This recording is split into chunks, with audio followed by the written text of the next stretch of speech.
Bonjour et bienvenue sur DigiSchool. Je suis Rémi Carl, votre professeur de sciences de l'ingénieur.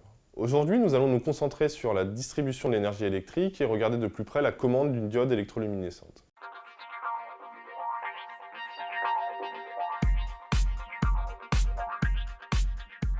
Nous allons étudier l'alimentation d'une diode électroluminescente.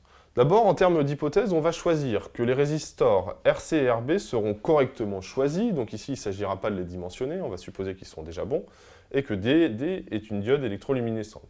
La diode électroluminescente a un symbole comme ceci, elle sera représentée comme ça dans le schéma électrique. L'alimentation, donc ça correspondra bien à la chaîne d'énergie. Et l'entrée de notre résistor, ça sera bien le signal de commande fourni par la chaîne d'information. Donc ce VE, ça sera bien un signal de commande fourni par la chaîne d'information. Le transistor maintenant, lui, c'est un commutateur qui permettra de distribuer l'énergie sur commande de la chaîne d'information. Donc voilà à quoi sert le transistor, c'est bien un composant de la fonction distribuer. La diode peut avoir deux états, l'état allumé et l'état éteint. Comment arrive-t-on à l'état allumé?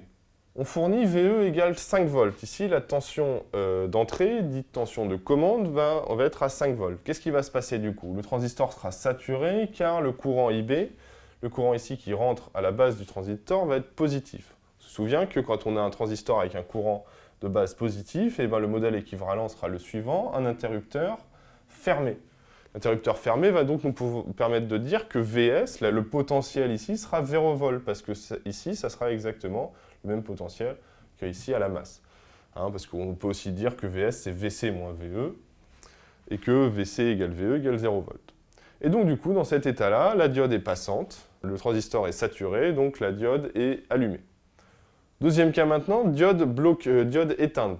Diode éteinte correspond à un transistor bloqué qui vient du fait que VE, tension de commande ici, d'entrée, est à 0 volts. On a 0 volts, donc un courant à 0 ampères. Et donc du coup, ici, on aura un schéma équivalent qui sera un circuit ouvert. Et donc du coup, dans ce cas-là, vu que le circuit est ouvert à ce niveau-là, on aura bien VS qui sera égal à 5 volts, car aucun circuit ne circule ni dans D, ni dans RC. Il n'y a donc pas de chute de tension. Donc on n'a pas de courant qui circule ici, dans ce cas-là. Aucun courant qui circule dans cette partie-là. Donc du coup, pas de chute de tension, une diode éteinte. Voilà, c'est tout pour aujourd'hui. J'espère que cette vidéo vous aura plu.